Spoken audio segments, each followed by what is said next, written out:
नमस्कार। आज के इस एक्सप्लेनर में एक ऐसी हैरत अंगेज बोटैनिकल जासूसी कहानी में गोता लगाने जा रहे हैं जिसने सदियों पुरानी मान्यताओं को जड़ से हिला दिया। हम बात कर रहे हैं मार्चेंटियोफाइटा यानी लिवरवर्ट्स परिवार की।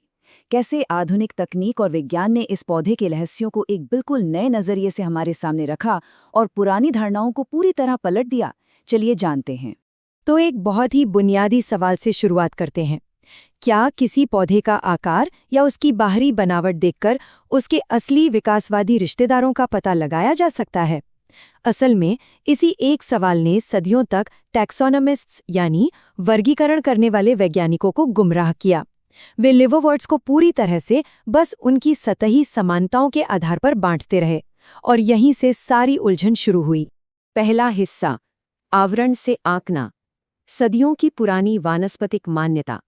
एक बहुत लंबे समय तक वैज्ञानिक वर्गीकरण लगभग पूरी तरह से मॉर्फोलॉजी पर निर्भर था, यानी पौधे बाहर से कैसे दिखते हैं बस उसी आधार पर उन्हें समूहों में रख दिया जाता था। ये टाइमलाइन इसी बात का शानदार उदाहरण है।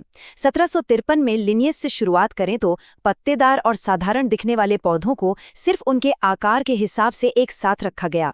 दशकों तक यही बहस चलती रही कि क्या इनका विकास सरल से जटिल की तरफ हुआ है, जैसा 1841 में एंडलीचर ने सोचा था, या फिर समय के साथ इनका रूप और सरल होता गया, जैसा 1939 में इवांस ने तर्क दिया। और हैरानी की बात तो ये है कि 2000 के दशक तक भी चीजों को देखने का यही पुराना तरीका मानक बना रहा। यहीं पर असल टकराव सामने आता है। एक तरफ हमारे पास मॉर्फोलॉजी है, यानी किताब को सिर्फ उसके कवर से जज करना, और दूसरी तरफ है मॉलिक्यूलर फाइलोजेनेटिक्स, जो डीएनए का इस्तेमाल एक अल्टीमेट फोरेंसिक टूल की तरह करता है ताकि किसी जीव के सच्चे वंश और उसके असली पूर्वजों का सटीक पता लगाया जा सके। दूसरा हिस्सा, आनुवंशिक क्रांति, जिसने पदानुक्रम को बिल्कुल पलट कर रख दिया। पिछले कुछ ही वर्षों में इन आणविक तरीकों के इस्तेमाल ने लिवरवर्ट्स के अध्ययन में एक सच्ची वैज्ञानिक क्रांति ला दी है। मॉलिक्यूलर फाइलोजेनेटिक्स का उपयोग करके जब डीएनए का विश्लेषण किया गया तो एक बहुत बड़ा खुलासा हुआ। पता चला कि लिवरवर्ट्स का विकासवादी इतिहास कन्वर्जेंट ट्रेट्स से भरा पड़ा था। इसका सीधा सा मतलब ये है कि अलग अलग प्रजातियों ने एक जैसा दिखने के लिए स्वतंत्र रूप से समान विशेषताएं विकसित कर ली थीं। इस खोज ने साबित कर दिया कि प्राकृतिक दुनिया में बाहरी रूप रंग कितना बड़ा धोखा हो सकता है। सदियों से ये गहरी मान्यता थी कि पत्तेदार, सरल थैलॉइड और जटिल थैलॉइड मॉर्फोलॉजी 3 अलग समूहों को परिभाषित करती है। लेकिन अब ये बिल्कुल भी स्वीकार्य नहीं है।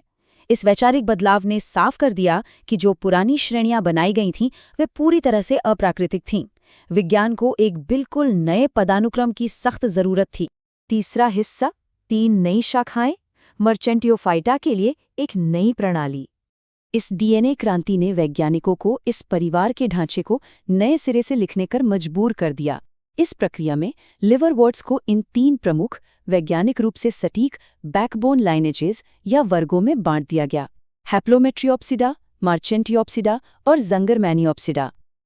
अगर इन 3 नई शाखाओं के इतिहास को देखें तो ये प्रारंभिक डिवोनियन काल तक, यानी करोड़ों साल पीछे तक जाता है।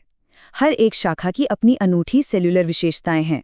जैसे हैप्लोमेट्रियोप्सिडा में टेट्राहेड्रल कोशिकाएं होती हैं, मार्चेंटियोप्सिडा में क्यूनीट कोशिकाएं मौजूद होती हैं और ज़ंगरमैनियोप्सिडा की कोशिकाओं में आमतौर पर तेल निकाय यानी ऑयल बॉडीज पाए जाते हैं।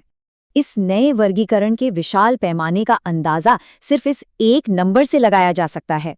अकेले ज़ंगरमैनियल्स क्रम में लगभग 2600 प्रजातियां शामिल हैं, जो इसे हेपेटिक्स का सबसे बड़ा क्रम बनाती है। यह दिखाता है कि हमारी प्रकृति की विविधता कितनी विशाल और जटिल है। चौथा हिस्सा, डीएनए में छिपे आश्चर्य, मेसोटाइनिया का मामला।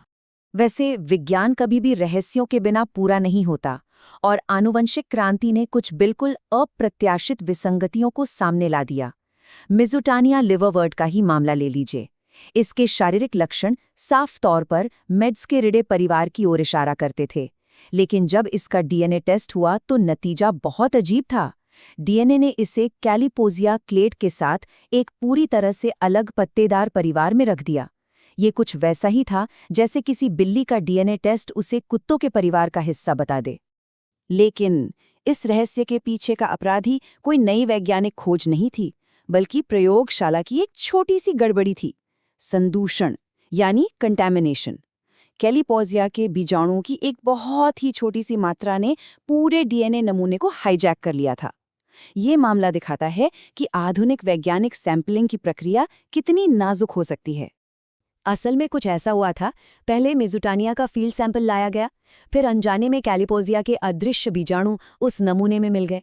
जब डीएनए टेस्ट हुआ तो उसने असल सैंपल के बजाय उस संदूषक को बढ़ा चढ़ाकर दिखा दिया, जिसकी वजह से क्लेड में इसकी बिल्कुल गलत जगह तय हो गई। ये पूरा घटनाक्रम साबित करता है कि वैज्ञानिक केवल डीएनए पर आंख मूंद कर भरोसा नहीं कर सकते। भौतिक मार्करों के साथ क्रॉस चेक करना हमेशा जरूरी होता है। 5वां हिस्सा, एक अधूरी विकासवादी पहेली और आगे की राह। लिवरवर्ट्स ट्री का ये बड़े पैमाने पर किया गया पुनर्गठन आज भी एक अधूरी विकासवादी पहेली है। इस इतिहास का पुनर्निर्माण करना कोई आसान काम नहीं है। शोधकर्ताओं को लगातार कई बाधाओं का सामना करना पड़ता है। कभी नमूने की गलत पहचान हो जाती है, तो कभी मेज़ोटानिया की तरह सैंपल आपस में मिल जाते हैं। इसके अलावा त्रुटिपूर्ण डेटाबेस, अपर्याप्त टैक्सॉन सैंपलिंग और विषम उत्परिवर्तन दर यानी म्यूटेशन रेट्स में बदलाव भी इस काम को बेहद मुश्किल बना देते हैं। तो इस पूरे एक्सप्लेनर से जो सबसे बड़ी बात हमें समझनी है वो ये है कि सच्ची वैज्ञानिक सटीकता के लिए केवल एक तरीके पर निर्भर रहना काफी नहीं है। हमें मॉर्फोलॉजी के भौतिक सुरागों और आणविक डेटा की गहरी आनुवंशिक सच्चाइयों दोनों को एक साथ मिलाने की जरूरत है। तभी हम विकासवादी इतिहास की सच्ची तस्वीर देख सकते हैं। और ये बात एक बहुत ही दिलचस्प सवाल छोड़ जाती है। जरा सोचिए, अगर सदियों तक सिर्फ बाहरी दिखावे ने लिवरवर्ट्स के मामले में पूरे विज्ञान को धोखा दिया, तो ट्री ऑफ लाइफ की और ऐसी कितनी शाखाएं हैं जो प्राकृतिक दुनिया के छिपे हुए इतिहास को समेटे हुए हैं और आधुनिक तकनीक द्वारा फिर से लिखे जाने का इंतजार कर रही हैं। विज्ञान की इस अद्भुत दुनिया पर हमेशा सवाल उठाते रहें।